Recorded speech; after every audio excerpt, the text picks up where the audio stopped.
the communities normally shun them. Baba believes far more South Sudanese women and girls suffer from fistula than what is being reported, especially in rural communities. He says the government and aid agencies have been carrying out awareness campaigns since 2006 so that people understand the causes and symptoms of obstetric fistula. So this is the Voice of America English. It's from Greenville, North Carolina, so it's from the east coast of the United States, 7530. I don't hear that frequency often that well, actually. So it's coming in quite well, kind of short skip, 17 megahertz. So coming out of Greenville, North Carolina is Voice of America in English. We'll be checking it out on 3 receivers at the same frequency. Okay. So XHDATA D808. The majority were during birth, during deliverance, that take longer time. That's when a mother does not deliver immediately. It is also common among young girls who give birth at 17 to 20 years old, and at times we also receive raping cases where 5-year-old girls are raped and also brings fistula. Dr. Stephen Mauer, a reproductive health specialist with the UN Population Fund, his agency has registered more than 60,000 fistula cases across the country, but it is more common among communities that... And now we're going to go back to the countycomm GP5. Because we are already talking about more than 60,000 women living with this condition. We are trying to treat, but the rate of treatment is not commensurate with the rates of new cases happening.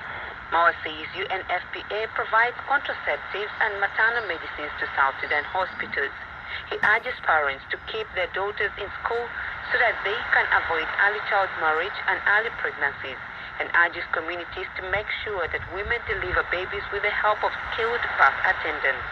For VOA News, I am Winnie Sereno in Juba. Again, ladies, thank you so much for joining us. Kate, let me start with you. You have been working on the issue of fistula for many years. I've known you to head the organization for a while. What are your thoughts in terms of how far we've come before we even get into what the condition is? Well, Nord, thank you. It's great to be with you again. I was thinking the first time I think we talked was 11 or 12 years ago. I know. So it's been a while, but it's great to connect with you again. We've made a lot of progress, so I certainly don't want to describe the glass as being sort of half empty here. The radiwow R108 on the same frequency. The world's attention is now on fistula in a way that it wasn't. For instance, 25 years ago, the UN had its last major conference on population and development, the so-called Cairo Conference in Cairo, and that was in the summer of 1994.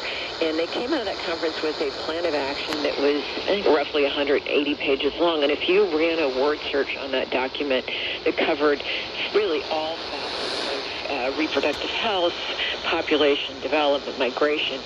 In any case, you run a word search on that, you will not find the term obstetric fistula in that document.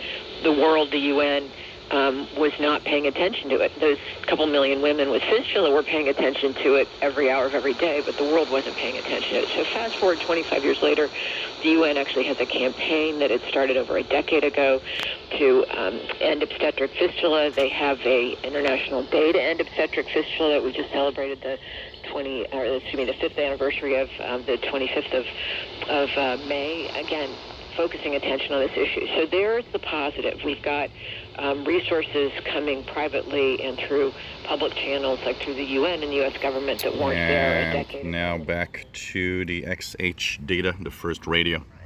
But as the story that led this segment indicated, there's more cases of women with this issue every year, and we don't have enough support. Both private organizations like ourselves as well as government organizations like the UN and U.S. government don't really have the resources they need to treat this problem effectively. So that's the negative. As far as Fistula Foundation, obviously the organization I've been with for almost 15 years and have helped build, I'm not satisfied, but I'm gratified, I guess, that in the last a dozen years, we've basically taken the number of cases we're treating every year up by a factor of 5. In other words, we're helping treat 5 times more women than we did 10 years ago, and last year we were up by 20%. So once again, this on 3 different receivers is the Voice of America via Greenville, North Carolina. So you guys can see the difference between each radio. If you enjoy my videos, please subscribe. Of course, I'm at Perry Island today.